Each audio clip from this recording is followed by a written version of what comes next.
¿Quieres una vida fructífera? ¿Quieres una vida abundante? ¿Quieres una vida exuberante? ¿Quieres una vida plena? Permanece en Cristo. El asunto es que no entendemos qué quiere decir permanecer en Cristo. ¿Qué es permanecer en Cristo? Tendrías que leer todo el Evangelio de San Juan para entender la expresión permanecer en Cristo. ¿Qué quiere decir permanecer en Cristo? San Juan capítulo 16. Mi texto en sí es el versículo 8, pero he pedido que coloquen desde el versículo 4 en adelante. En realidad, para entender lo que quiere decir Juan 16, 8, tendríamos que leer también el capítulo 15. El capítulo 15 sucede cuando ya se estaba acercando el momento de la muerte de Cristo. Ya se estaban dirigiendo Jesús y sus discípulos hacia el Calvario. Y entonces pasaron una tarde, medianoche, así pasaron por las chacras de los plantíos de uvas, y Jesús les dio la gran ilustración de la vid y les dijo: permaneced en mí y yo permaneceré en ustedes. Así como el ramo, el pámpano no puede llevar frutos si no permanece en la vid, vosotros también nunca llevaréis frutos si no permanecéis en mí. Yo soy la vid, dijo Jesús, ustedes los pámpanos. El que permanece en mí y yo en él, ese lleva mucho fruto. Y con esas palabras Jesús nos dio el secreto de una vida victoriosa. ¿Quieres una vida fructífera? ¿Quieres una vida abundante? ¿Quieres una vida exuberante? ¿Quieres una vida plena? Permanece en Cristo. El asunto es que no entendemos qué quiere decir permanecer en Cristo. ¿Qué es permanecer en Cristo? Tendrías que leer todo el Evangelio de San Juan para entender la expresión permanecer en Cristo. ¿Qué quiere decir permanecer en Cristo? Porque si Cristo dijo: si tú permaneces en mí, vas a ser victorioso, vas a tener frutos, el pecado no te va a derrotar, vas a ganar muchas almas, vas a ser feliz, vas a tener un hogar feliz, hijos felices. Pero el secreto es que permanezcas en mí. Si Jesús lo dijo eso, es porque eso es verdad. Pero el otro día un hermano me dice: pero pastor, yo permanezco en Cristo desde que me he bautizado, pero no veo la victoria. Entonces le pregunté: ¿y qué cosa es permanecer en Cristo? Y se quedó así. No sé, pastor. Pero entonces, ¿cómo permaneces en Cristo? Ese es el asunto. ¿Cuántas veces predicamos permanecer en Cristo? Permanecer. Los adventistas tenemos unas frases interesantes. Pablo dice: no vivo yo, Cristo vive en mí. Pero lo que vivo en Cristo, ¿qué cosa es vivir en Cristo? ¿Qué cosa es permanecer en Cristo? ¿Qué cosa es caminar con Cristo? ¿Qué cosa es cultivar compañerismo con Cristo? ¿Qué cosa es andar de la mano con Jesús? ¿Qué cosa es confiar en la roca? ¿Qué cosa es mirar a lo alto? Todo eso es la misma cosa. ¿Qué cosa? Permanecer en Cristo. ¿Y qué es permanecer? Ahí está el problema, pues. Por eso que nada funciona. Todo funciona de palabra, me emociono, canto, yo estoy en Cristo, yo permanezco en Cristo, Él es mi roca, y esto y aquello. Y vamos a la esencia. ¿Y qué es? Silencio. Ahí. Nada funciona. Pero cantamos, hablamos, predicamos, enseñamos todo de permanecer en Cristo, en Cristo, en Cristo, en Cristo, y nada funciona.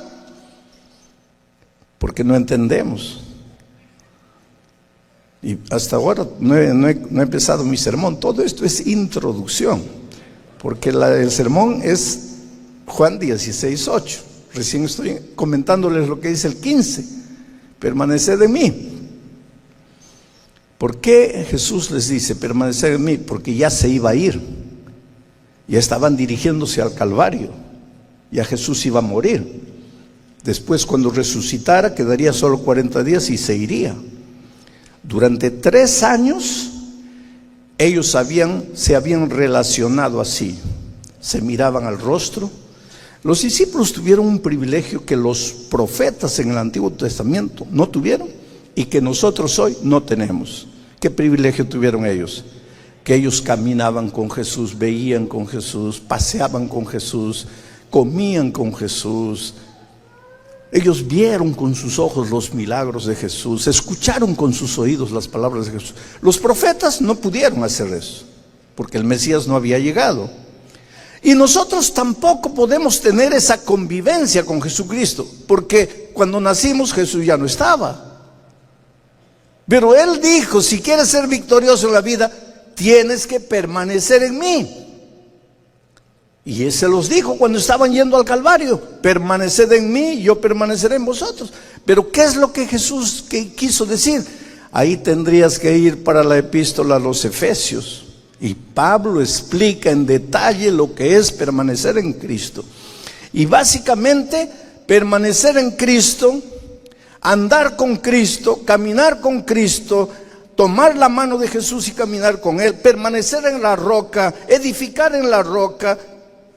Todo eso, básicamente, de acuerdo a la epístola a los Efesios, son 3 cosas. Orar en todo tiempo, estudiar la Biblia todos los días y traer a una persona para Cristo. Cuando tú haces esas 3 cosas, oras en todo tiempo, estudias la Biblia todos los días, aunque no tengas ganas de leer la Biblia.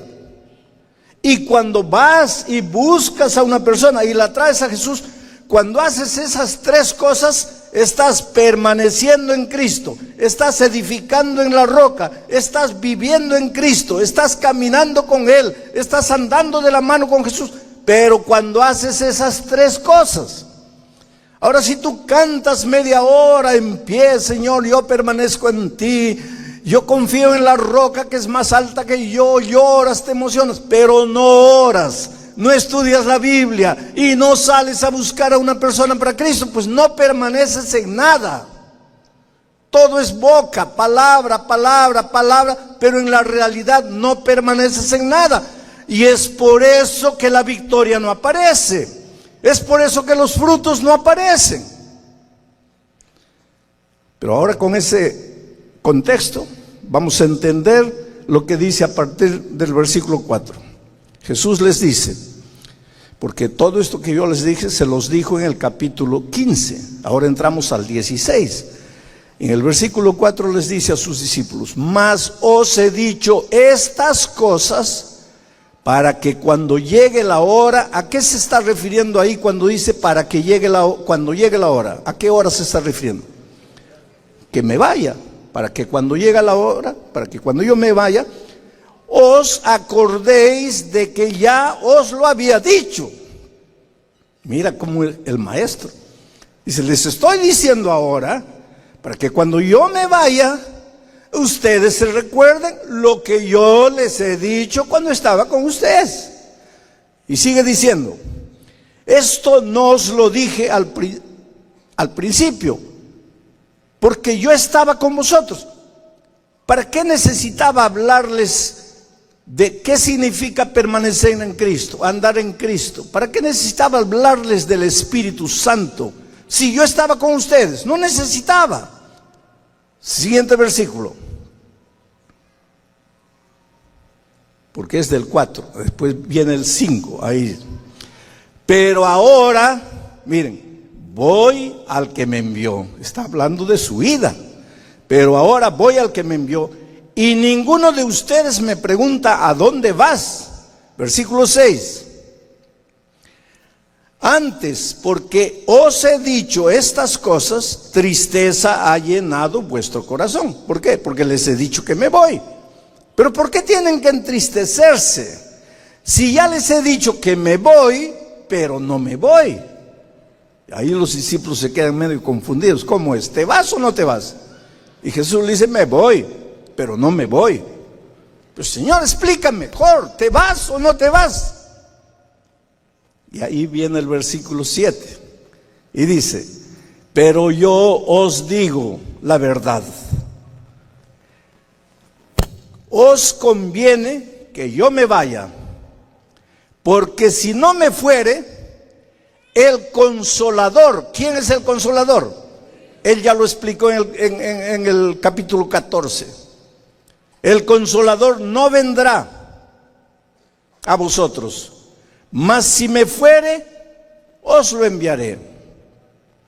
Miren, hasta aquí lo que Jesús está diciendo. Ustedes son pocos, y como ustedes son pocos, yo puedo estar con ustedes, yo puedo caminar con ustedes, yo puedo ir, yo puedo venir. Pero es que mi iglesia, que son ustedes son la base de mi iglesia, no se van a quedar para siempre este grupito pequeño. El evangelio va a ser predicado, la iglesia se va a esparcir por el mundo. ¿Y cómo podré yo estar al mismo tiempo con mis hijos en Ocean City, y al mismo tiempo con mis hijos en la China, y al mismo tiempo con mis hijos en el África, y al mismo tiempo con los hijos de Alemania? No podré, porque estoy con mi cuerpo físico. Entonces es necesario que yo me vaya para que venga el Espíritu Santo, que despojado de cuerpo sí pueda estar en todos los lugares al mismo tiempo. Pero el Espíritu Santo soy yo, porque mi Padre, yo y el Espíritu uno solo somos. Y entonces les explica ahora el versículo 8. Y cuando Él viniere, ¿de quién está hablando? Del Consolador, del Espíritu Santo. Y cuando Él viniere, os convencerá de pecado, de justicia y de juicio. O sea, Jesús les está explicando lo que va a suceder cuando llegue el Espíritu Santo. Sabes que entender el tema del Espíritu Santo es una de las cosas más difíciles. Y yo creo que ahora sí que el enemigo no quiere que entendamos, porque el día que entendamos qué cosa es el Espíritu Santo y cómo trabaja el Espíritu Santo, va a haber una revolución espiritual en la iglesia y Cristo va a volver. Desde que yo era niño, mi madre tenía una oración. Había dos oraciones de mi madre que me asustaban a mí de niño, porque yo la escuchaba orar a mi madre. Mi madre, una mujer de oración. Benditas las mujeres y los hombres de oración. Mi madre tuvo 9 hijos, los 9 están en la iglesia, casados con gente de la iglesia, nietos, todos en la iglesia, casados con gente de la iglesia, bisnietos, todos en la iglesia. No hay uno que haya salido. Gracias a la madre que ya descansa, pero que fue una mujer de oración, oración, oración. Pero había 2 oraciones de ella que me asustaban a mí cuando niño. Una era cuando decía: Señor, cúbreme con tu manto blanco de justicia. Pues yo, pues niño, miraba al cielo, ¿a qué hora cae el manto? Porque ella decía: cúbreme con tu manto. Pues yo no entendía, yo era un niño. Y ese manto, y el manto no aparecía. La otra oración de ella que me dejaba así medio confundido era que ella decía: Señor, éncheme de tu Santo Espíritu. Y yo imaginaba a mi madre como un globo que se iba hinchando, hinchando, y se iba al cielo. ¿Qué cosa es el Espíritu Santo? ¿Cómo trabaja el Espíritu Santo? Desde que yo soy niño, me acuerdo a los hermanos todos orando, haciendo vigilia, haciendo ayuno y diciendo así: Señor, danos la lluvia tardía del Espíritu Santo. Señor, mándanos la lluvia tardía, mándanos la lluvia tardía, mándanos. Y cuando llegué a grande y fui a la facultad de teología y empecé a estudiar la Biblia y el Espíritu de profecía, llegué a una conclusión: cuanto más nos limitemos a pedir lluvia tardía, cuanto más pidas lluvia tardía, la lluvia tardía nunca va a venir. ¿Qué? Entonces no tenemos que pedir, tenemos que pedir. Pero es que hay que entender qué cosa es la lluvia tardía. Y voy a hacer un ejemplo para que ustedes entiendan. Vamos a hablar de la construcción de un edificio. La lluvia tardía es el acabado del edificio. La pintura, las lámparas, esa es la lluvia tardía, el trabajo final, el acabado. Pero antes del acabado tiene que ser hecho el otro trabajo: la edificación, las columnas, las paredes, lámparas, la energía eléctrica, todo eso es el acabado. En el Espíritu Santo, la lluvia tardía es el acabado, y la lluvia temprana es la edificación de las paredes, de las columnas. Vamos a decir que yo llamo a un especialista en construcción, le muestro un terreno baldío y le digo: por favor construya, por favor hágame el acabado aquí de este edificio. Y el constructor me va a mirar medio extraño. ¿Acabado dónde? Aquí, en este edificio. Pero ¿cómo le voy a hacer acabado si no hay nada? Cuando tú le dices a Dios: Señor, mándame la lluvia tardía, le estás diciendo: hágame el acabado. Pero ¿dónde te va a hacer el acabado? Primero te tiene que dar la lluvia temprana. No te atrevas a pedirle la lluvia tardía si no le has pedido la lluvia temprana. Pero entonces ahí viene la confusión. Muchos dicen: pero pastor, la lluvia temprana ya cayó en el Pentecostés. Es que ahí está la confusión. Cuando hablamos del Espíritu Santo, tenemos que hablar del Espíritu Santo en la historia de la iglesia. Y hablando de la historia de la iglesia, la lluvia temprana ya vino en el tiempo de Pentecostés, y la lluvia tardía vendrá en nuestros días. Eso es en la historia de la iglesia. Pero tú no eres historia, tú eres experiencia, tú eres gente, tú eres ser humano. Entonces, en tu vida, para que la lluvia tardía pueda venir, primero tiene que venir la lluvia temprana. Pero ya vino el Pentecostés, es para los tiempos de ellos. Pero en tu experiencia no vino. En tu experiencia la lluvia tardía solo va a venir si primero viene la lluvia temprana. Pastor, no le estoy entendiendo bien. ¿Y qué es la lluvia temprana? Pues ahí está la descripción de la lluvia temprana. Cuando Él viniere, cuando el Espíritu Santo venga, lo primero que hará en tu vida es convencerte de pecado, de justicia y de juicio. El primer trabajo que el Espíritu Santo hace en tu vida es convencerte de pecado.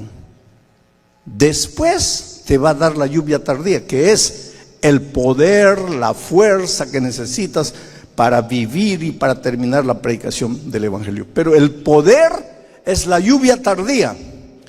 El convencer del pecado es la lluvia temprana. Ahora, ¿sabes cuál es nuestra tragedia? Todos queremos el poder de la lluvia tardía, pero nadie quiere el convencer de pecado. ¿Por qué? Porque el Espíritu Santo te habla, pero tú no le haces caso. Ahora volvemos a Juan 15. Mira, ¿qué cosa? Jesús y sus discípulos andaban mirándose cuerpo a cuerpo. Pero Él dijo: yo me voy, ahora ustedes se quedan, pero yo no los voy a dejar. Ustedes van a andar con mi Espíritu Santo. ¿Y qué cosa es andar con el Espíritu Santo? Orar en todo tiempo, estudiar la palabra todos los días y traer una persona para Cristo. Porque a través de su palabra, ¿te acuerdas que ese versículo que dice: entonces oirás atrás de ti palabra que dirá qué cosa. Este es el camino, andan en él. A ver, mira atrás de ti, ¿quién está? El otro hermano, pero no está hablando de eso. Cuando tú vivas caminando por la vida, vas a oír la voz del Espíritu diciéndote, este es el camino. Te estás metiendo a un lugar a donde no debe entrar un cristiano, ahí el Espíritu te va a decir, epa, ¿a dónde estás ahí? ¿A dónde estás yendo? ¿A dónde estás yendo? Ahí tú paras. Esa voz es la voz del Espíritu que se manifiesta a ti a través de la palabra escrita. En la palabra escrita Dios te muestra lo que debes hacer, lo que no debes hacer, cómo debes vivir, qué debes vestir, qué no debes vestir, a dónde debes ir, a dónde no debes ir. El problema nuestro, querido, es que nosotros pensamos que convencer de pecado es convencer de adulterio, de asesinato, de robo a mano armada, de secuestro, de tráfico de drogas, porque para nosotros pecado es eso. Pero cuando la Biblia dice convencer de pecado, es convencerte de las cosas que no están andando bien en tu vida. Y todos los días el Espíritu trabaja en tu corazón tratando de mostrarte el camino. Te voy a contar una experiencia personal, solo para que tengas una idea. Yo soy pastor, tengo 4 hijos, vivo en Brasil, trabajé en la ciudad de San Pablo muchos años. La ciudad de San Pablo es una ciudad que en este momento tiene aproximadamente unos 15 millones de habitantes. Tú para atravesar la ciudad de San Pablo de punta a punta te llevaría un día con el tránsito infernal que tiene la ciudad. Una ciudad gigantesca, una metrópoli. Yo iba a predicar una noche en una iglesia de un barrio de la periferia. Para poder llegar ahí me tomaría, la predicación era a las 8 de la noche, pero para llegar ahí con tiempo yo tenía que salir por lo menos a las 5 de la tarde, si no, no llegaba, con el tránsito a esa hora, el rush. Entonces mis hijos eran así adolescentitos. Le digo a mi esposa, mira, ¿ustedes quisieran acompañarme a la iglesia? No, sí, vamos. Muy bien, entonces vamos a salir a las 5 de la tarde. Listo, combinado. A las 5 yo ya estaba arreglado, todo, me fui al carro. Salió uno, salió otro, 5 y 5, 5 y 10, sale el otro, 5 y 15, pues sale la esposa, pobrecitas las esposas, ¿no? Porque nosotros salimos y ya está, pero la esposa tiene que apagar el horno, verificar el gas, apagar la luz, pues, ¿qué sería de nuestra vida sin las esposas, no? Nosotros salimos y chao, pero ellas más cuidadosas pues verifican todo. Pero hasta la esposa salió y faltaba uno de los hijos. 5 y 15, yo ya estaba poniéndome nervioso porque no iba a llegar con el tránsito. Y le digo a mi esposa, ¿y dónde está el muchacho? Y ella me dice, no sé. Y toco el claxon y nada. Y vuelvo a tocar, nada. 5 y 20 ya pues dejé el carro y entré al cuarto. ¿Qué está haciendo ese muchacho? ¿Dónde está? Voy a llegar tarde, ya estaba nervioso. Porque yo creo que una característica de todo buen cristiano es puntualidad. Y quiero llegar temprano, yo soy el pastor, voy a predicar, tengo que llegar temprano. Y cuando entro al cuarto, nosotros teníamos un espejo grandazo ahí en la pared. Él sin camisa, 4 camisas en la cama, y él combinando, a ver esta camisa, ¿cuál es la que combina mejor con el pantalón? Esta, se sacaba, se probaba. El papá desesperado para atravesar la ciudad y llegar a tiempo a la predicación, y él probando camisa. Ahora yo no le dije nada, yo nunca fui de esos de agredir así, nada, pero agarré la primera camisa que estaba a mi mano, que por coincidencia era la que menos combinaba con el pantalón. Se la coloqué en la mano y dije, hijo, es esta, y va a ser en el carro porque ya no tenemos tiempo. Y los hijos saben cuándo no es momento de discutir con el papá. Y él salió rapidito, avergonzado, entró al carro y agarramos el tránsito infernal de la ciudad de San Pablo. Y ahí los semáforos y esto, y de repente miro por el retrovisor y el pobre estaba llorando atrás. Y entonces ahí viene, mira, el Espíritu Santo. El Espíritu Santo trabaja con esa voz dulce, suave, bajita, pero insistente, persistente. Ahí viene el Espíritu y me dice, pídele perdón. Pero ahí pues el bullón natural, allá en Perú le decimos el indio, en Alemania le dicen el alemán, en México le dicen ¿cómo decía? El chapaneco, el zapatista. Ahí pues el hombre pecaminoso, ¿no? Comienzo a discutir. Esa vocecita que dice pídele perdón, ¿es la voz de quién? Del Espíritu Santo. ¿Para qué sirve el Espíritu Santo? Para convencer de pecado. Pero ¿qué pasa conmigo? Comienzo a discutir con la voz del Espíritu, porque le digo, ¿por qué tengo que pedirle perdón? Yo no le he hecho nada. A final de cuentas, ¿quién está equivocado? ¿Él que está probando camisa o yo que voy a predicar? ¿Quién está? A ver, dime, ¿quién está equivocado? Pero con el Espíritu no se discute, porque el Espíritu viene y dice, tú puedes argumentar lo que quieras, pero tu hijo está llorando. Y si está llorando, has hecho algo que no debías hacer. Pídele perdón. ¿Pero por qué? Si yo le pido perdón, se va a acostumbrar y me va a hacer llegar siempre tarde. Y la voz del Espíritu, tú puedes decir lo que quieras, pero has hecho mal. Pídele perdón. No le voy a pedir. Y pues esa lucha entre la voz del Espíritu y mi propia opinión me llevó hasta la iglesia. Y cuando llegamos a la iglesia ya estábamos atrasados realmente, ya habíamos llegado tarde. De tal manera que un anciano ahí en la puerta, cuando llego me dice, pastor, yo estaciono su carro, usted ya vaya adentro que lo están esperando. Ya ni estacioné el carro, me fui adentro, ahí hicimos la oración, entramos, menos mal que un cuarteto iba a cantar antes de la predicación. Cuando el cuarteto estaba cantando, yo me incliné para orar. ¿Y cuál es la oración que hago? Dios mío, dame el poder del Espíritu esta noche para la predicación. Y ahí sentí esa voz aquí. Qué bonito. Desde que salimos de la casa te estoy dando la lluvia tardía.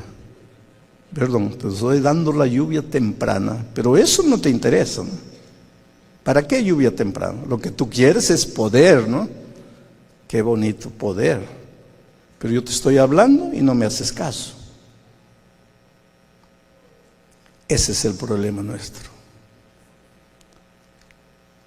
Gracias a Dios que el cuarteto estaba cantando, porque yo me sentí pecador.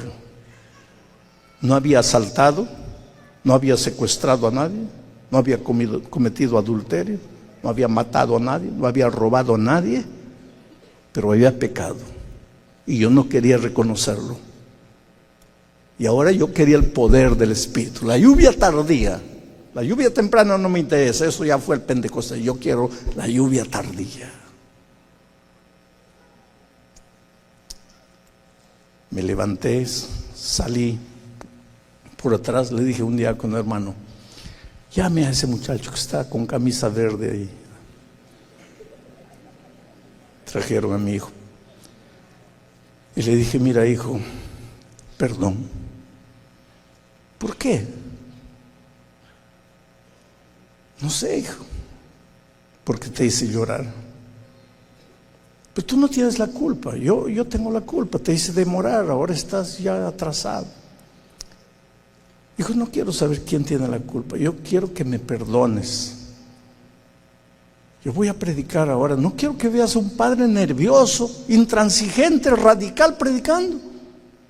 Quiero que veas a un hombre de Dios, y ese hombre que no te dejó 30 segundos, un minuto para escoger la camisa, va a predicar ahora. Y pues nuestros hijos son maravillosos, ¿sabes? Mi hijo me abrazó y me dice: mira, papá, ve, predica tranquilo, yo no tengo nada, ya pasó, está todo en paz. Y esa noche me levanté para predicar. Hice un llamado, y la primera persona que se levantó y vino adelante, mi hijo de camisa verde.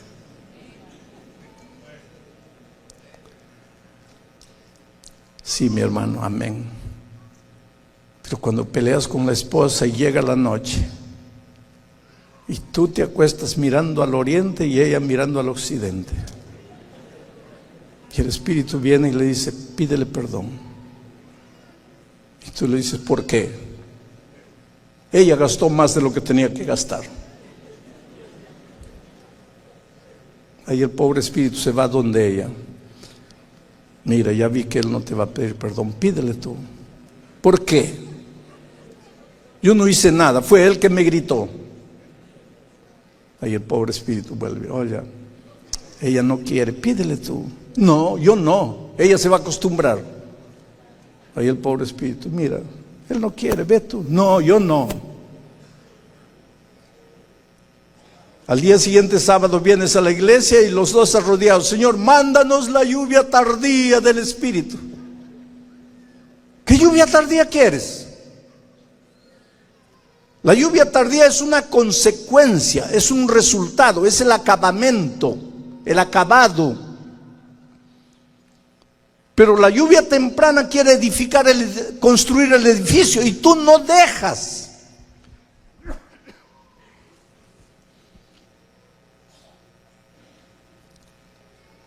¿Cuántas veces reconoce, mi querido hermano, eres malcriado en la iglesia? Eres malcriado con el pastor, eres malcriado con el otro hermano, hieres, ofendes, y todavía te ufanas de decir que eres conservador, que estás preocupado con la iglesia de Dios, dando palo para aquí, palo para acá, hiriendo a uno, hiriendo a otro. Y me vas a decir que el Espíritu no te habla. Y si no te habla, querido, ay de ti. Porque este trabajo del Espíritu Santo funciona de la siguiente manera. Si tú le haces caso hoy, el Espíritu te habla diciendo: mira, esto que tú estás diciendo no está mal. Vamos a decirle al hermano del cumpleaños: mira, estás partiendo la iglesia por causa de un detalle. Y ahora, no. Y el Espíritu insiste, y tú no. Y el Espíritu insiste, y tú no. Y él insiste, no. ¿No le haces caso al Espíritu? Te vas un paso para aquí. Pero si le haces caso, te vas un paso para aquí. Mañana te habla, le escuchas, otro paso. La semana siguiente te habla, le escuchas, y cada vez que te habla, le oyes. ¿A dónde estás yendo? A la lluvia tardía del Espíritu Santo. Ahí estás yendo. La lluvia tardía solo va a caer sobre las personas que oyen la voz de Dios todos los días y le hacen caso. Van paso a paso hasta llegar a la lluvia tardía, la plenitud del poder. Pero si te habla y no le haces caso, un paso para aquí. Mañana te habla, no le haces caso, otro paso. Te sigue hablando, no le haces caso. Te habla, no le haces caso. Y para escuchar la voz del Espíritu Santo, pues tienes que estudiar la palabra de Dios todos los días, porque ¿cómo te habla Dios si no es a través de su palabra? Tienes que orar todos los días, porque ¿cómo Dios te habla si no es a través de la oración? Pero no le haces caso, te vas yendo. ¿Y a dónde llegas? Al pecado contra el Espíritu Santo. Cuando tú hables del Espíritu Santo, hay dos extremos: la lluvia tardía o el pecado contra el Espíritu Santo. Y tú tienes que escoger si vas en dirección de la lluvia tardía o si vas en dirección del pecado contra el Espíritu Santo. El pecado contra el Espíritu Santo es el único pecado que no tiene perdón. El propio Señor Jesucristo dijo: todo pecado le será perdonado al ser humano, menos el pecado contra el Espíritu Santo. Ay del ser humano que llegue al pecado contra el Espíritu Santo. Pero no quiero que se vayan asustados, porque hay mucha gente que tampoco entiende lo que es el pecado contra el Espíritu Santo. El pecado contra el Espíritu Santo no es que tú has pecado tanto que Dios dice así: bueno, a este ya no le voy a hablar. No, eso no existe. Dios siempre te va a hablar, hagas lo que hagas, te endurezcas cuando te endurezcas, Él siempre te va a hablar. Entonces, ¿por qué se vuelve pecado contra el Espíritu Santo? ¿Por qué se vuelve imperdonable? Por un simple motivo: tú te vas endureciendo. Porque nuestro corazón, nuestra conciencia es como la palma de la mano. Mira, si tú tocaras la palma de mi mano, vas a ver que mi piel es lisa, porque yo no trabajo con la mano. Algunos de ustedes tienen cuero en la mano, tienen callos. ¿Por qué? Porque el trabajo de ustedes es con la mano. Si tú quieres buscar callos en mí, no tienes que tocar la mano, tienes que tocarme aquí adentro. Aquí sí debo estar lleno de callos, pero yo no trabajo con la mano, entonces mi mano es lisa. Pero si mañana agarro un machete y comienzo a trabajar, ¿qué va a pasar? Se va a poner roja la mano. Y si paro ahí, normal, mañana sigue normal. Pero si yo, a pesar del dolor, sigo dándole, ¿qué va a pasar? Se va a formar, ¿qué cosa? Ampolla. Y si paro ahí, dentro de una semana está todo igual. Pero si no paro y sigo dándole, la ampolla va a reventar y va a sangrar y va a doler. Si paro por ahí, dentro de un mes, mano fina de nuevo. Pero si no paro, sigo dándole, después de sangrar, de reventarse, comienza a aparecer otra piel. Pero ya no es una piel lisa, es una piel dura, que se llama callo. Una mano encallecida, una mano que no siente más dolor. Igualito es el corazón humano. Dios te habla, estás yendo para qué, para el pecado. Dios te habla, le haces caso, tu corazón está sensible a la voz de Dios. No le haces caso, ampolla espiritual. Le sigues dando, revienta la ampolla. Le sigues dando, sangra. Le sigues dando, comienza a aparecer el callo espiritual.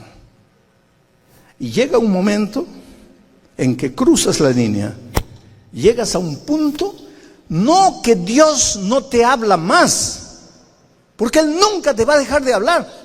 Llega al punto en que tú ya no oyes más. No es que Dios no te habla, tú no oyes, ya tú te endureciste. Es como el que tiene la mano llena de callos, puede golpear, ya no le sale ampolla, porque ya la mano se endureció. Aquí llegaste al pecado que no tiene perdón. ¿Y por qué no tiene perdón? No porque Dios no quiera perdonarte, porque Él siempre te va a perdonar. Entonces, ¿por qué no tiene perdón? Porque para que Dios te pueda perdonar, ¿qué tienes que hacer tú? Tienes que pedir perdón. Pero el que llegó aquí, ese ya no siente dolor. ¿De qué me van a perdonar? Entonces él entra a la iglesia, escucha el sermón, sale del sermón, todo normal. Está viviendo en pecado, no siente. Está haciendo cosas malas, no siente. ¿Por qué? Porque se endureció. No es que Dios lo dejó, que Dios lo abandonó. Él se vino a un punto de donde Dios ya no lo puede llamar más. Él no escucha. Dios lo llama, pero él no escucha. Ahora esta noche aquí entre ustedes, algunos se están preguntando, Dios mío, ¿será que yo cometí el pecado contra el Espíritu Santo? Y yo te respondo, si estás escuchando en este momento una vocecita en tu corazón, si tú estás sintiéndose, ay Dios mío, ¿será que yo de tanto pecar me estoy endureciendo? Si te preocupas así, es porque todavía no has cometido el pecado contra el Espíritu Santo. Porque si hubieras cometido, ya no sentirías eso que estás sintiendo. Si estás sintiendo, es que Dios todavía te habla. Pero si sigues así, vas a llegar al punto en que Dios se va a seguir hablando, pero tú ya no vas a oír. Te voy a contar una historia. Yo trabajé en la selva, entre los indios de la tribu Ashaninka, la tribu Campa, allá en mi país. Y pues caminaban noches, días ahí por la selva. Entonces los indios un día me dijeron, mire pastor, si un día usted se pierde en la selva y no logra encontrar el camino y tiene que pasar la noche en la selva, no hay problema, pero cuando usted ya calcula que no va a llegar, antes que se oscurezca, busque leña, ramos secos, hojas secas, y busque un nido de un pajarito y haga una fogata. Porque cuando usted tiene fuego en medio de la selva, primero, tiene el calor del fuego. Segundo, el fuego y el humo ahuyentan los mosquitos, va a poder descansar tranquilo. Y tercero, el fuego ahuyenta las fieras, las serpientes, te está seguro. El fuego es su seguridad. Entonces, si tiene que pasar una noche en la selva, haga fuego, haga una fogata y duerma ahí. Y una noche me sucedió eso. Y entonces fui buscando leña, ramas secas, hojas, amontonando ahí para mi fogata. Un nido. ¿Por qué un nido de pajarito? Porque los pajaritos construyen su nido con un material que es un material inflamable, es el material más fácil de agarrar fuego. Entonces tú agarras el núcleo del fuego con eso, le echas una hojita, un palito chiquito, otra hojita, otro palito chiquito, una rama mayor, otra rama mayor, otro tronco mayor, tienes el fuego. Entonces un día tuve que hacer eso y no había problema. Saqué mi mochila y busqué el fósforo, que siempre cargaba mi fósforo. Pero sucede que esa noche, ese día, había sudado tanto y con el sudor la tela de la mochila se mojó. Y cuando agarré el fósforo estaba húmedo. Entonces cuando llegué, junté todo el material, llegó el momento de prender. Primer palito, se apagó, no funcionaba. Segundo, fui usando todos los palitos y ninguno funcionaba. Me quedaba 3, me comenzó a asustar. Porque si esos 3 no me funcionaban, ¿cómo iba a pasar la noche en la selva oscura? Tú nunca has pasado, tú no tienes idea de lo que es pasar una noche en la selva. Hice una oración y comencé. El tercero se perdió. El segundo se perdió. Y me quedaba el último. Y ahora, de ese palito dependía o mi seguridad esa noche o mi desesperación esa noche. Ese era mi palito salvador.